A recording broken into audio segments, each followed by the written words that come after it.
No! God, please, no! No! No! No!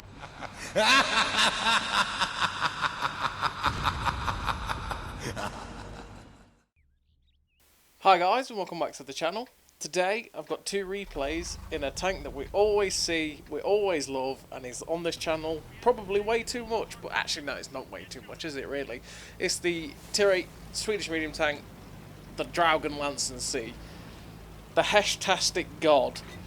Now, this tank is absolutely fabulous. I'll always say it every single time I put this tank on the channel. It's brilliant, it's great, it's amazing. It's pretty much a tier 8.5 tank. It's nearly a tier 9 tank. I mean, this Hesh gun, this L7 version 105 is absolutely beautiful. Like the APCR with 236 pen is nice generally, but the Hesh with 210 pen as well is absolutely fabulous. It's just a fabulous tank. And it's probably why I'm so harsh with the Lance and Sea, because the Lance and Sea is, well, while it has a pretty poor reload, it's, you know, not actually that bad. The mobility's nice, generally. Well, I mean, everything about it is pretty much the same as this except for the gun, let's be honest. So it's not actually that bad of a tank, it's just got a slow reload, really. It's pretty much all about it. But, and to be honest, it's not a Draugen. That's his other problem. Because this tank is just fabulous. Oh, it's fabulous, you know? It's great. So in this game that I'm on Great Wall, in a tank that I feature way too much, but love probably way too much, we have taken an incredibly aggressive place. Sometimes I will do this where I've come to this position because I sort of get to a certain point and I realise, yeah, the enemy really doesn't have that much over here. So I decide, you know what, I'm going to push aggressively. And from where we are, we're getting good spots out and we're getting great damage out as well. Obviously, you've got to be wary of the north, the C90 region, because that is quite a deadly place if they win it for you in this position. And obviously, you've got the rock, which is on my left, which does protect you from enough. And I can just hide behind it and stay safe from those guys, but if I was to get sort of a coordinated attack, basically, from the guys, from the enemy team, it would hurt. So unfortunately we donked that shot on the Trailblazer. He's going to drop his whole clip in. He randomly rams me for some reason, and bounced his shell as well. Really? I shouldn't have let him out, but it's all okay, because we blew his head off. He didn't need one of those anyway. I mean, you don't need a head, let's be honest. He really shouldn't have tried to get ahead of the competition, should he? No, God, no. I'm going to stop there. No, let's not do that. So, I'm reloading right now in this position, and I'm like, okay, I know there's something up there, right? Because it keeps looking at me, and I'm just taking a blind shot. But now I'm unspotted. It's like, you know what? Now is the time to move. This position has outlived its usefulness, so I'm like, okay, this has outlived its usefulness. Let's go. Let's get out of here. So I'm going to go back up through the middle of the map because I mean we've seen what's left, right? This light tank over here is getting pressured by T150 and ISM. Now the ISM is obviously scary. I'm kind of scared of the ISM because it's kind of a scary tank unless it's stock. If it's stock, it's not. T150, not scared of a T150 and Draugen. I'd two-shot that guy easily. So I come up against the T150 and obviously don't hit it, because why wouldn't I? And then the ISM manages to actually slap us, which is very irritating. We get the nice shot into the T150 for half his health. Now I'm kind of in an awkward position because of that slap from the ISM, because of the T150 catching me. That means we're now really awkwardly placed because either one of them could finish us off. Luckily, the light tanks come behind and finished off the T150. But now this ISM is like, yo, I want your life. And he's charging, so I'm like, okay, I've got to get out. I'm going to try and help this UDES by shutting down this spyglass. Like I said, I got away from the ISM because, well, I'm not fighting an ISM. Let's be honest. I'm on 228 hit points. I'm not going to do much to the ISM. Well, I will do a lot to the I-7. What I mean by that is I will get wrecked. I'll probably do one shot of damage and get completely trashed. So I'll pop a nice shot into him, but he finishes the UDES and it's like, okay, no, bye again. This ISM must be sick of chasing me. So it's like, bye ISM, I'm just going to go over here now. And now I've got a Tiger 1 friend, and the Tiger 1 friend is like, you know what, I'm just going to YOLO this guy. So, well, it'd be rude not to make use of the distraction, right? So we YOLO him, get a nice shot into the side of his tank, break his turret.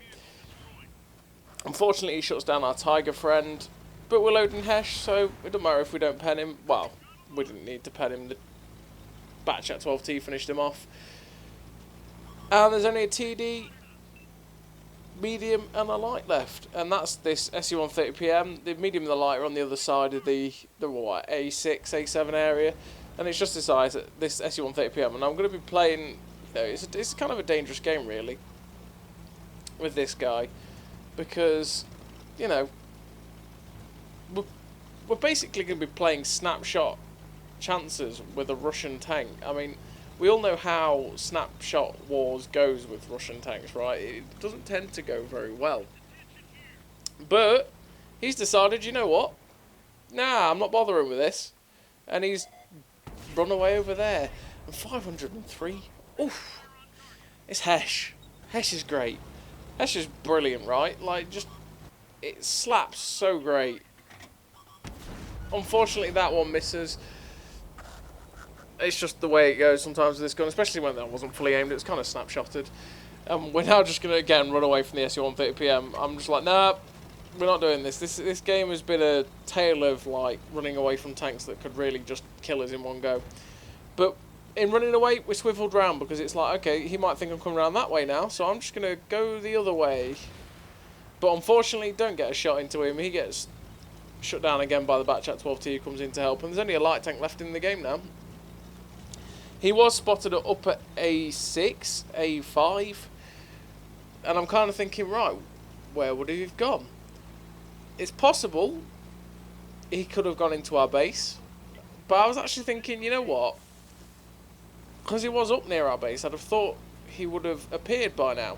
So I was thinking, okay, I'll go towards their base, because maybe he's running around the other way. But nope. He was running around and coming after our guys on F5. And unfortunately, my decision to go that way basically cost me damage here. Because I'm looking at it going, you know what, if he charges this SU-130PM, he's going to die. And if he doesn't charge the SU-130PM, he's going to get charged by the other light tank, and he's going to die. And the batch at 12T, you know, reloads pretty quickly, so he's probably actually going to shut him down, and unfortunately, he does. And again, it finishes off a very nice game for the Draugen on Dragon... It's not Dragon's Ridge, it's Great Wall. I'll get it right. So finish that game with a high caliber ace tanker, Confederate, 5.6k damage, 512 assistance, 2.1k basically, 2.2, and just generally a nice game. Oh, gunner and loader of that teeth. Oh boy, he hurt. that's the one. That's the great thing about Hesh, right? Is that sure you're penning people. Oh my goodness me! Look at the module damage we did in this game.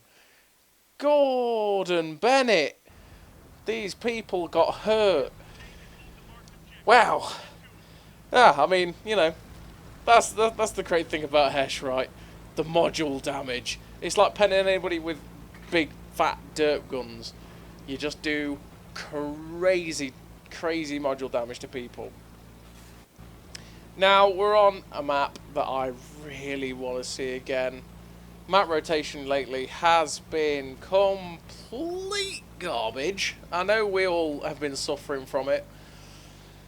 Hopefully we'll get a bit better with the map rotation when the update comes out. I assume on the 8th, tomorrow. Well, what would the 8th be? The 8th would be tomorrow, right? So Tuesday. I hope map rotation gets better, because quite honestly, it's been quite laborious to play this game. There's no other way of describing it. It really has. It's just been like, ugh. Oh, look. It's Abby. Oh, look. It's Berlin. Oh, Sunset Coast. Oh, boy, it's Kaunas again. Yeah, that's pretty much what it's been like, unfortunately.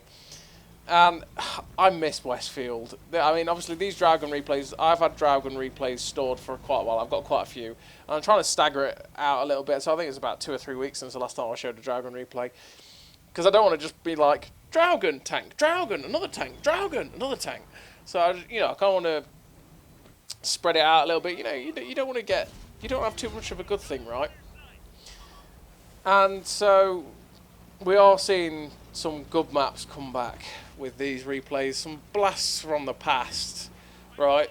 Westfield, such a delightful map to play. Love it, absolutely love it. It's great.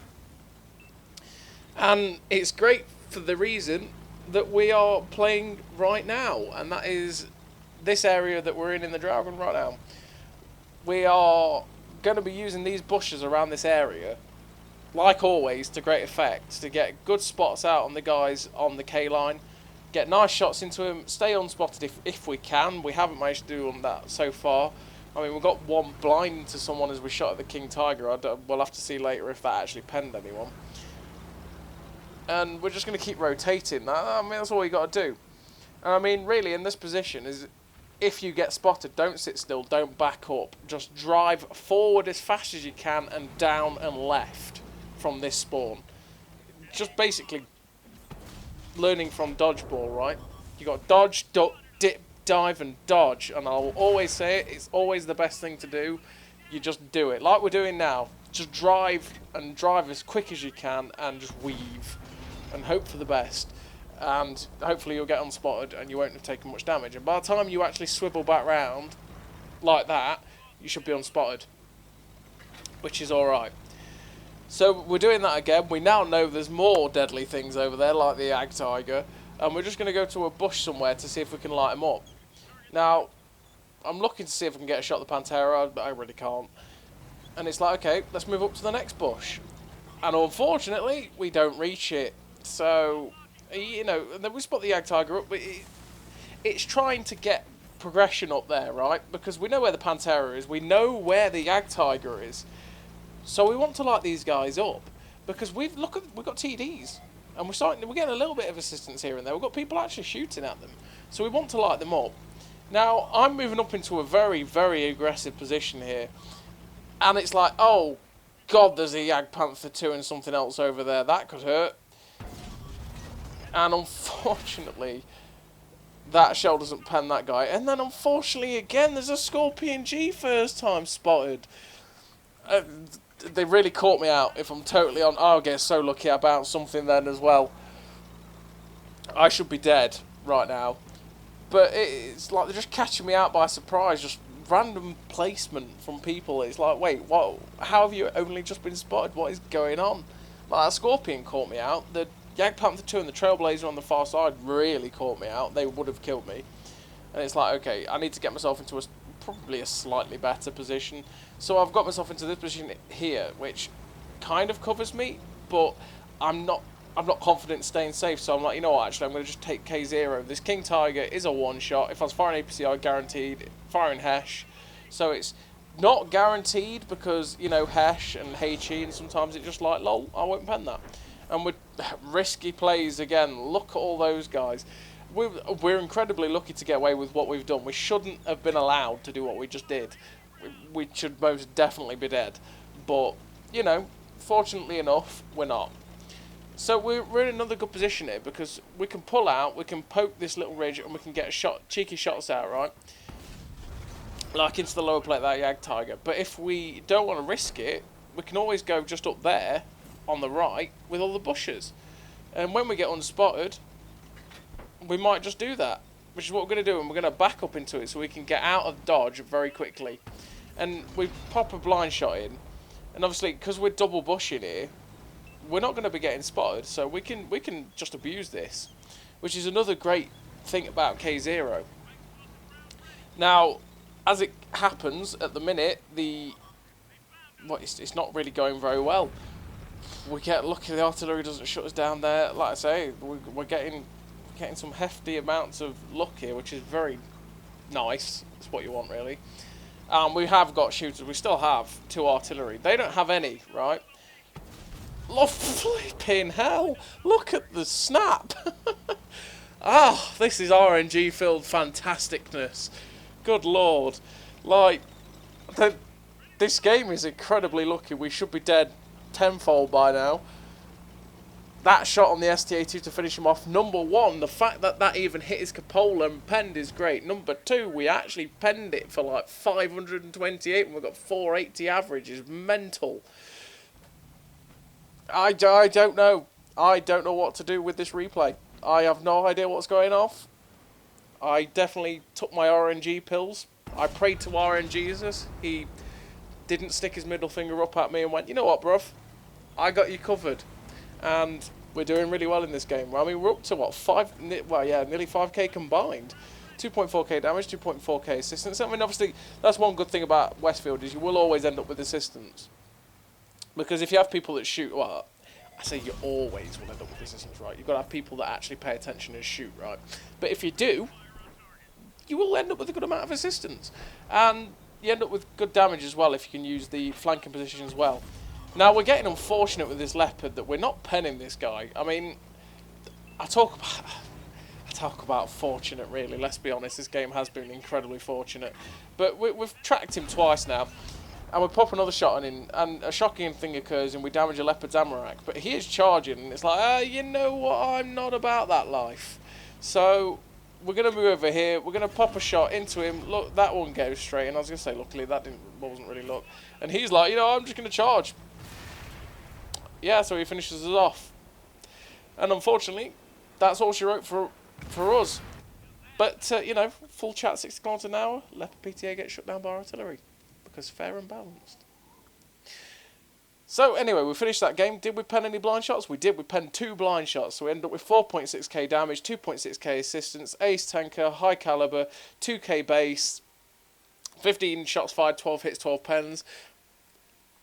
How we survived that, I don't know, but we've just the magnificence of the Draugen, let's put it down to that. I love the tank, it's amazing, everybody loves the Draugen. So as always, everybody, thank you very much for watching. I'll see you next time.